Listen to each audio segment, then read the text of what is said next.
नमस्कार, मैं हूं मनोज टिबड़ेवाल आकाश। दूरदर्शन के इस खास कार्यक्रम एक मुलाकात में आपका स्वागत है। इस कार्यक्रम में हम लेते हैं देश की जानी मानी हस्तियों के कामकाज का लेखा जोखा।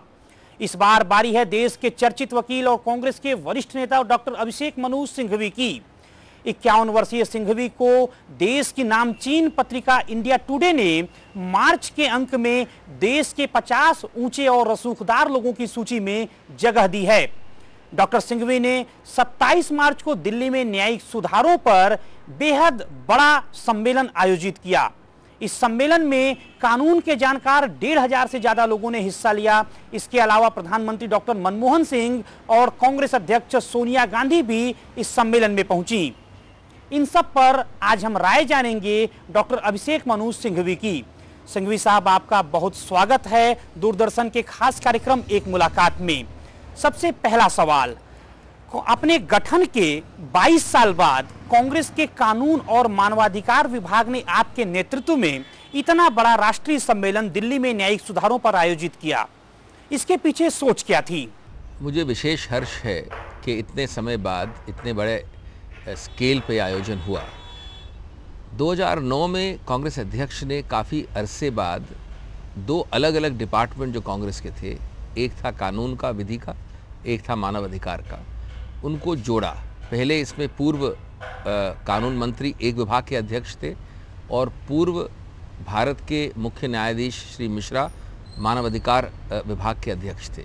इन दोनों को मर्ज करके एक डिपार्टमेंट बनाया गया और उन्होंने मुझे अध्यक्ष बनने को कहा। उस वक्त चुनाव थे, इसलिए पहली बार अब मौका मिला हमें जनवरी में। इसमें मुख्य उद्देश्य सिर्फ कानून में जो सब्सटेंटिव सुधार है उसके बारे में विचार विमर्श करना नहीं था। अगर मैं इसका मुख्य उद्देश्य कहूँ तो मुख्य उद्देश्य था कि जो एक रीढ़ की हड्डी थी कांग्रेस पार्टी की, भारत के स्वतंत्रता अभियान की, यानी वकील, इंटेलेक्चुअल्स और मानवाधिकार के एक्टिविस्ट्स 1920 से लेकर 1950 तक विशेष रूप से, उनका जो एक संबंध रहा है ऐतिहासिक पुराना कांग्रेस के साथ, उसको वापस पहचानना, उसके बारे में अपने आप को याद दिलाना, उस संबंध को वापस जगाना, उजागर करना, उसको मजबूत बनाना और भविष्य के लिए आज आधुनिक समाज, आधुनिक समय में किस प्रकार से उस संबंध के नए आयाम हो सकते हैं जिससे कांग्रेस सशक्त हो, क्योंकि ये सबसे पहले एक पार्टी फंक्शन था। आज भी भारत में आम लोगों को न्याय पाने में तमाम दिक्कतें होती हैं। आपके सम्मेलन में भी तमाम वक्ताओं ने इसका जिक्र किया। खुद सोनिया गांधी जी ने किया, प्रधानमंत्री डॉक्टर मनमोहन सिंह ने किया। आप एक कुशल नामचीन जो है कानूनविद हैं, आपकी नज़र में जो है कौन कौन सी दिक्कतें आम लोगों को झेलनी पड़ती है? मैं इस पहलू पे टिप्पणी करने से पहले आपको बता दूं कि एक और हर्ष की जो बात थी वो थी कि इसकी व्यापकता इस सम्मेलन की बहुत महत्वपूर्ण थी। इसमें लगभग एक दिन में, और एक दिवसीय था सिर्फ ये, 33 वक्ता आए और 33 में शामिल हैं ऐसे व्यक्ति यानी माननीय प्रधानमंत्री, माननीय कांग्रेस अध्यक्ष,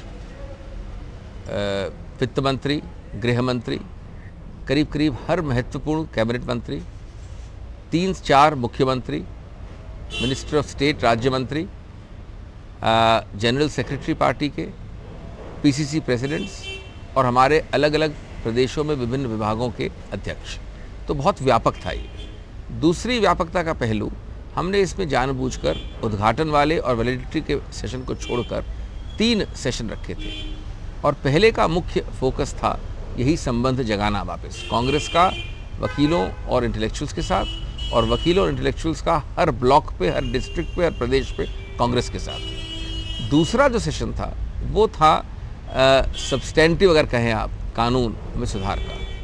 उसमें आम आदमी की जो तकलीफ़ें उन पर विचार विमर्श किया गया था। और तीसरा था कि आज समकालीन समय में किस प्रकार से एक तरफ मानवाधिकार को अच्छी तरह से उसको संवारना, उसको मानना, उसकी अवमानना नहीं होने देना वो, और दूसरी तरफ आतंकवाद जैसे जो कंपल्शंस हैं उनको देखना।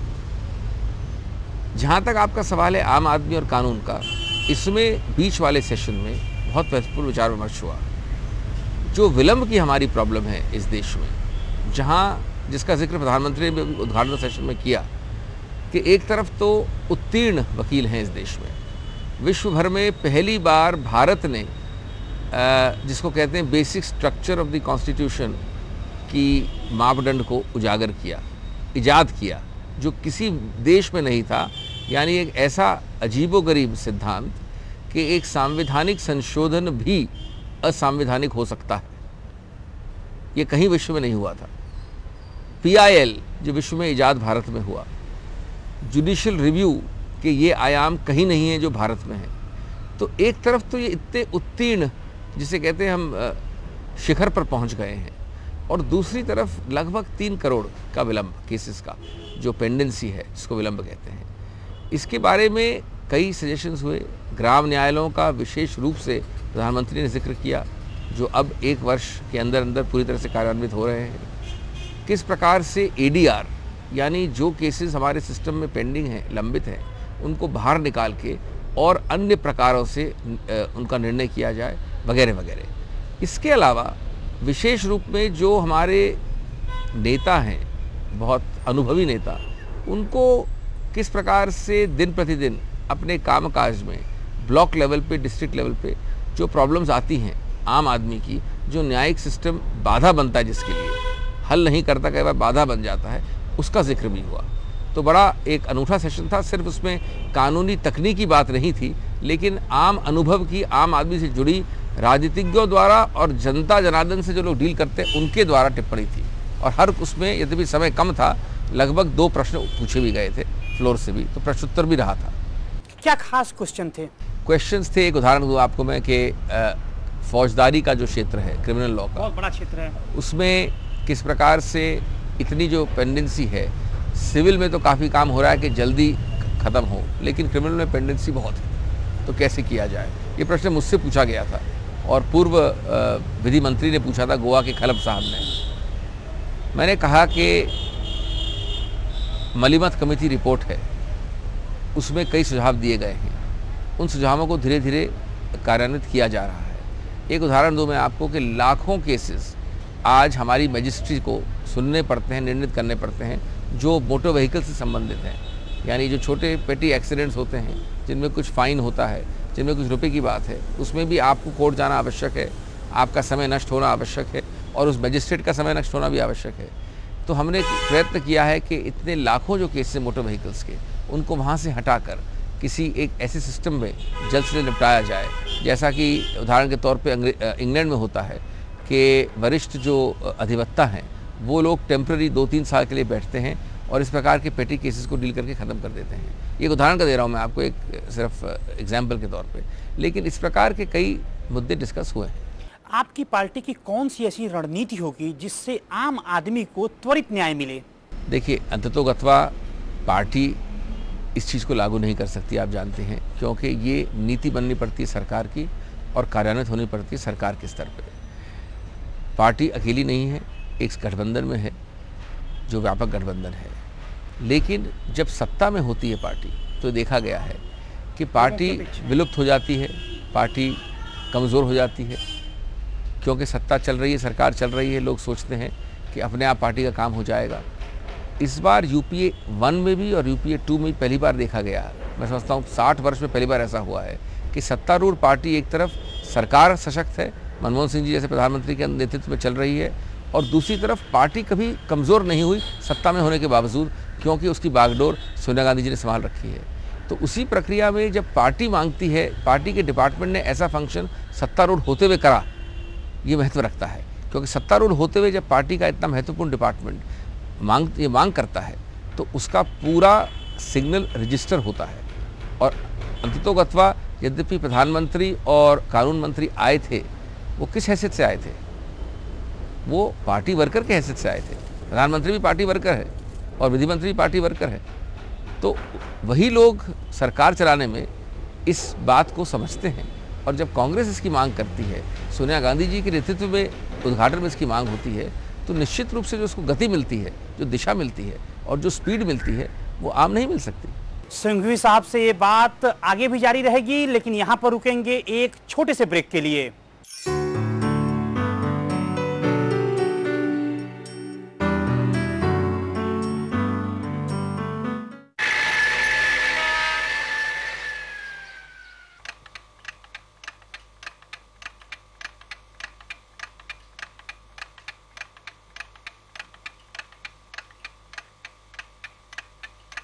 आपकी जरा सी सावधानी और तुरंत कार्यवाही ने न केवल देश की संपत्ति की रक्षा की, अपितु बहुत सी जानों को बचाया है।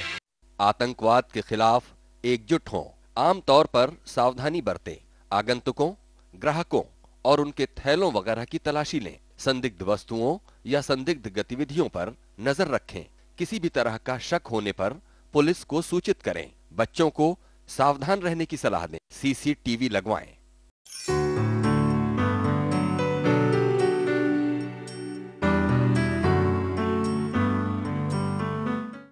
ब्रेक के बाद एक बार फिर आपका स्वागत है।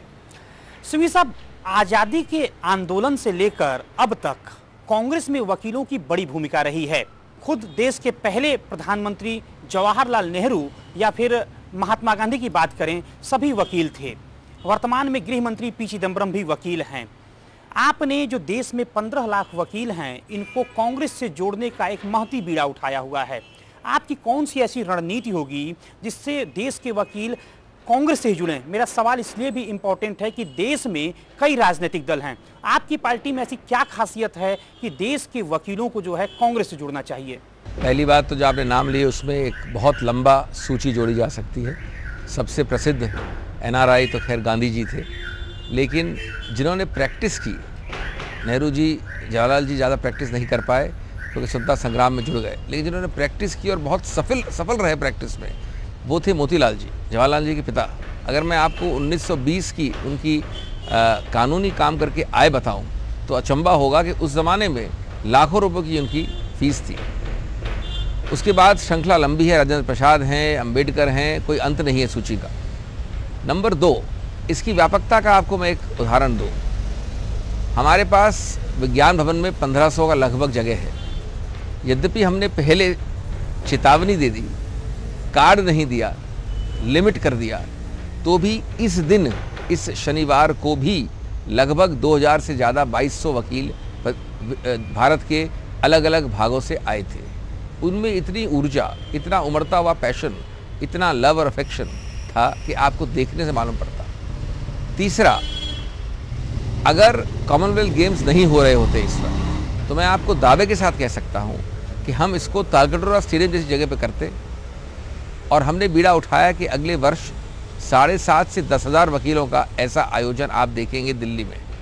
नंबर 4, हम चाह रहे हैं और ये होगा, निकट भविष्य में होगा, कि हर ब्लॉक में, हर स्टेट में, हर डिस्ट्रिक्ट में, हर प्रदेश में पहले हम रीजनल कॉन्फ्रेंस, प्रादेशिक, उत्तर की, पश्चिम की, पूर्व की, एक दक्षिण की, और उसके बाद एक डेटाबेस बनवाना प्रयत्न करेंगे जिसका एक फॉर्मेट हम सुनिश्चित, पूर्व निश्चित कर लेंगे, जिससे कि कल अगर ज़रूरत हो कांग्रेस की किसी चुनाव में, पंचायत चुनाव में, ब्लॉक चुनाव में और निश्चित रूप से लोकसभा और एमएलए के चुनाव में, तो आपके लिए चुनाव आयोग से डील करने के लिए, बूथ पे डील करने के लिए, तकनीकी बात करने के लिए, ब्लॉक पे, डिस्ट्रिक्ट को छोड़ दीजिए, प्रदेश को छोड़ दीजिए, ब्लॉक पे एक कांग्रेस का वकील सिपाही खड़ा होगा।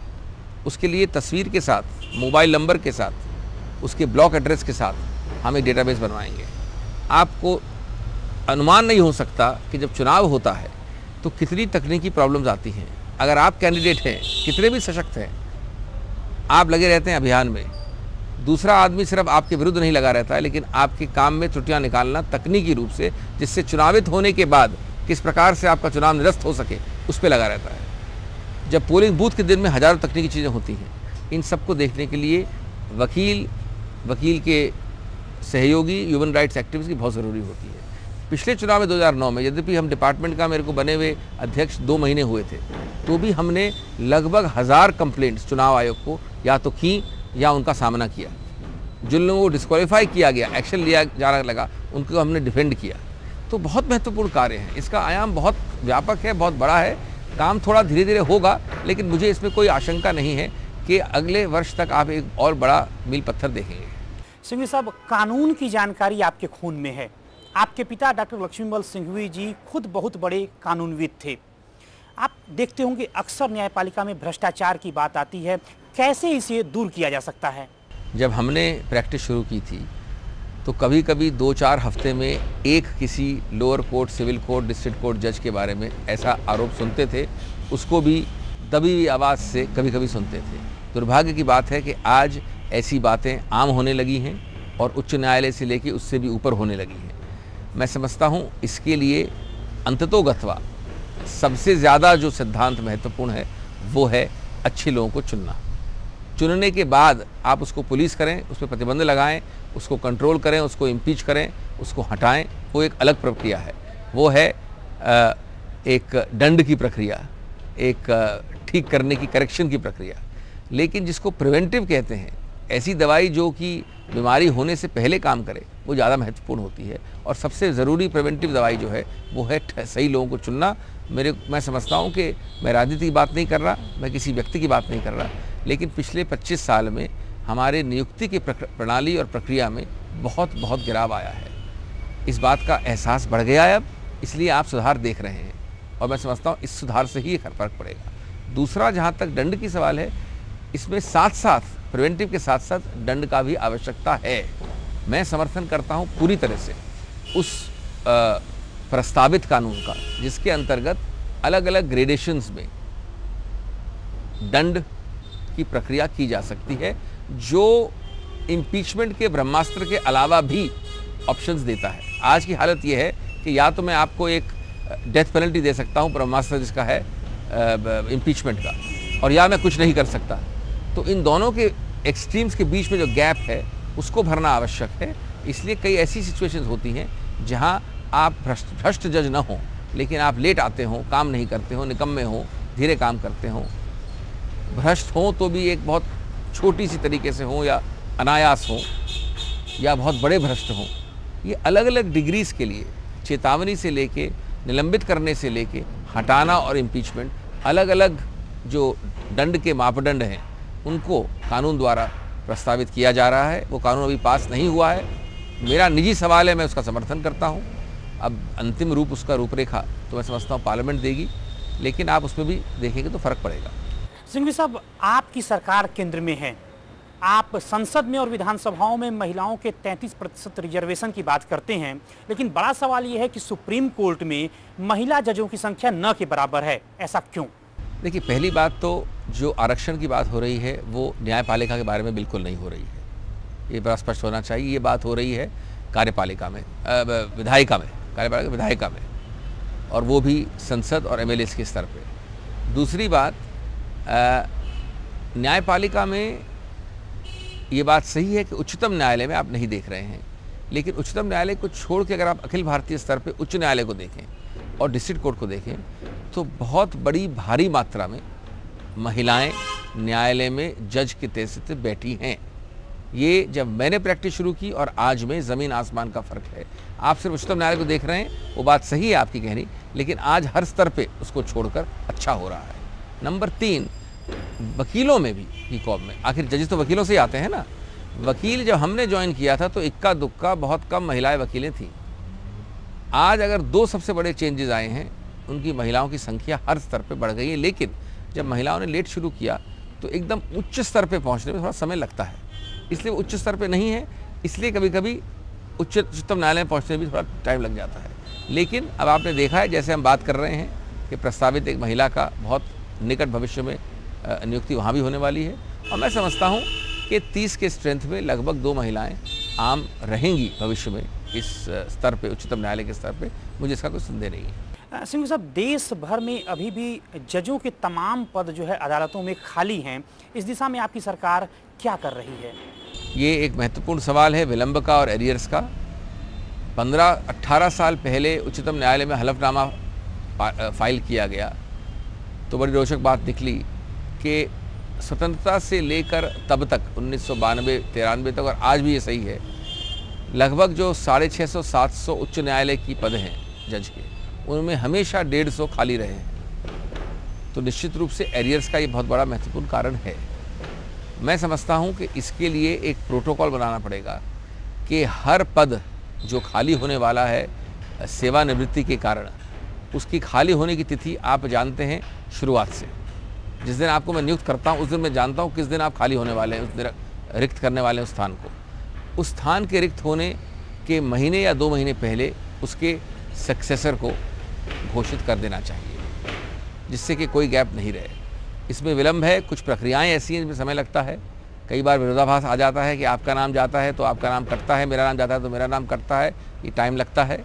लेकिन इसको अब स्ट्रीमलाइन किया जा रहा है और हर स्तर पे एक अलग अफसर रहे जो सिर्फ ये देखे कि फाइल जल्द से जल्द मूव हो। सिंघवी साहब, केंद्र सरकार ग्राम न्यायालय अधिनियम पारित कर चुकी है, इसके बावजूद ग्राम न्यायालय बन नहीं पा रहे हैं, क्यों? ये एक बहुत महत्वपूर्ण कदम उठाया गया है और जिस प्रकार से हमने नई सोच दिखाई है अलग अलग दिशाओं में, उसका एक और उदाहरण है। हमारा उद्देश्य बड़ा स्पष्ट है, हमारी दृढ़ता बहुत सराहनीय है।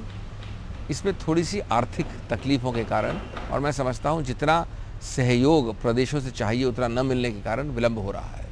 बात बड़ी सरल है, ग्राम न्यायालय के लिए अमुक लाख रुपए चाहिए बनाने के लिए और अमुक लाख रुपए चाहिए उनको हर वर्ष चलाने के लिए। मैं एग्जैक्ट फिगर्स याद नहीं है मेरे को, लेकिन एक फिगर्स हैं 2। अब केंद्र सरकार ने बहुत हद तक इसमें हिस्सेदारी भागीदारी की है, लेकिन प्रदेश सरकार ये कह रही है कि चलाने के लिए भविष्य में जितने रुपए चाहिए पर प्रतिवर्ष, उसका ज़्यादा हिस्सा हमको आप केंद्र से दीजिए। अब ये वो जानती प्रदेश सरकार है कि संभव नहीं है पूरी तरह से।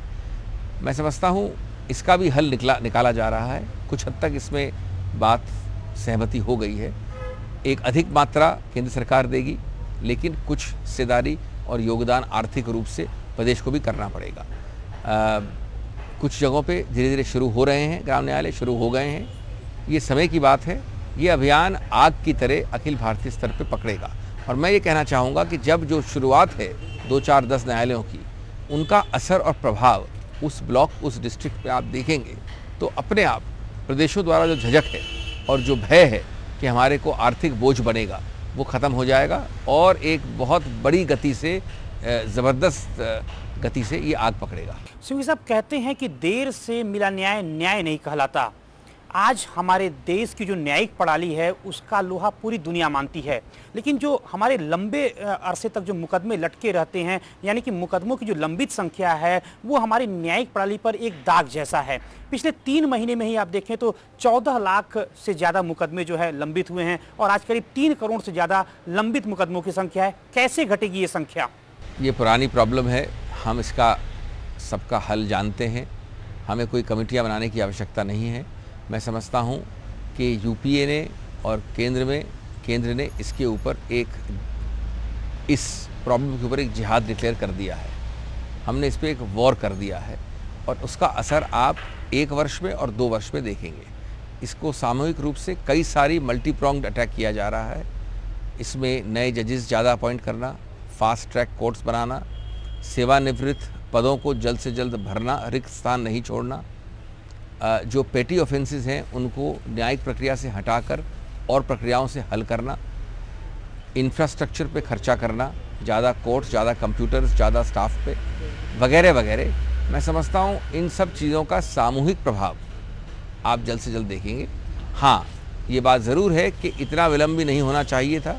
अभी तक भी हमने 50-60 वर्षों में जो गति हमको होनी चाहिए थी उपलब्ध वो नहीं हुई है, लेकिन अब समय बदल रहा है और इसका भी आप प्रभाव देख रहे हैं। सिंघवी साहब, प्रधानमंत्री डॉक्टर मनमोहन सिंह ने भी माना है कि आज जो हमारे कानून हैं वो कई मायनों में अपनी प्रासंगिकता खो चुके हैं।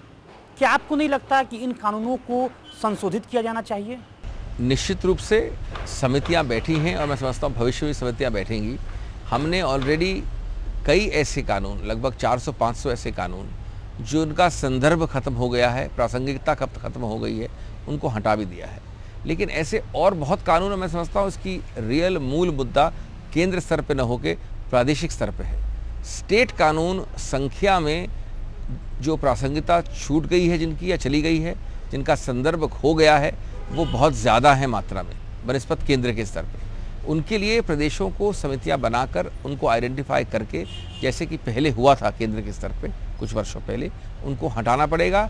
एक कलम की ज़रूरत है, एक लाइन का अमेंडमेंट ज़रूरत होती है और केंद्र ने किया है और भी करेगी, लेकिन प्रदेशों को करना आवश्यक है। सिंघवी साहब, हम 21वीं शताब्दी में जी रहे हैं।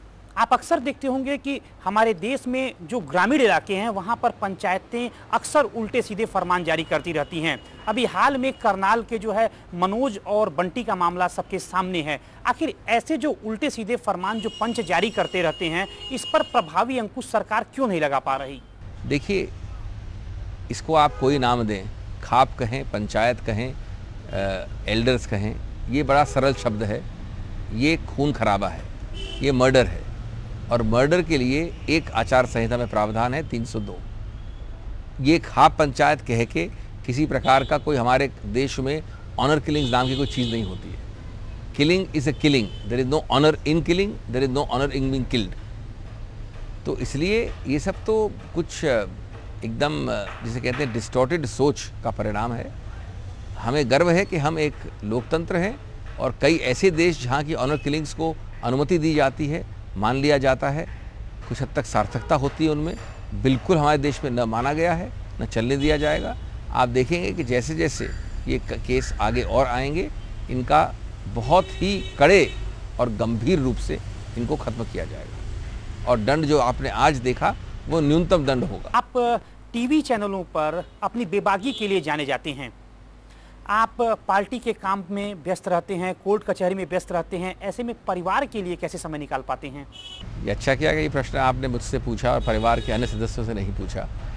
मैं मल्टीटास्किंग का ज़रूर शिकार हूँ, लेकिन अंत में जिसको आनंद आता है वही मल्टीटास्किंग की जा सकती है। अगर आनंद न हो तो अलग अलग चीज़ नहीं कर सकते हैं। मैं मजाक करता हूँ हमेशा कि मेरी 3 मिस्ट्रेसेस हैं मेरी बीवी के अलावा। एक है संसद, एक है प्रेस और स्पोक्स पर्सनशिप, और एक है कानून। तीनों बहुत पुरानी हैं, लेकिन उसमें भी मेरी जो पहली मिस्ट्रेस है, पहला लव है, वो रहा है कानून, और मैं तीनों को आसानी से छोड़ नहीं पाता हूँ। मैं समझता हूँ इन सबको एडजस्ट करने में एक डायलेमा भी है, एक मुश्किल चीज़ भी है, लेकिन आनंद भी आता है। लेकिन ऐसी बात नहीं कि समय नहीं लेता मेरे को सफ़र करने का बहुत शौक़ है, हिंदी फिल्मों का बहुत शौक़ है, अंग्रेज़ी फिल्मों का शौक़ है, म्यूज़िक का शौक़ है, तो कहीं ना कहीं से भगवान टाइम निकाल ही लेता है। आप अपना आदर्श किसे मानते हैं? कई आदर्श हैं, कई स्तर पे आदर्श होते हैं। मैं समझता हूँ इंटेलेक्चुअल काबिलियत में और एक जो बहुआयामी प्रतिष्ठा है, उसमें मेरे को अपने पिताश्री से की तरफ बहुत आदर है। राजनीति में राजनीतिक एक जो छवि है, उसमें मैं बहुत प्रभावित हुआ हूँ माधवराव सिंधिया से।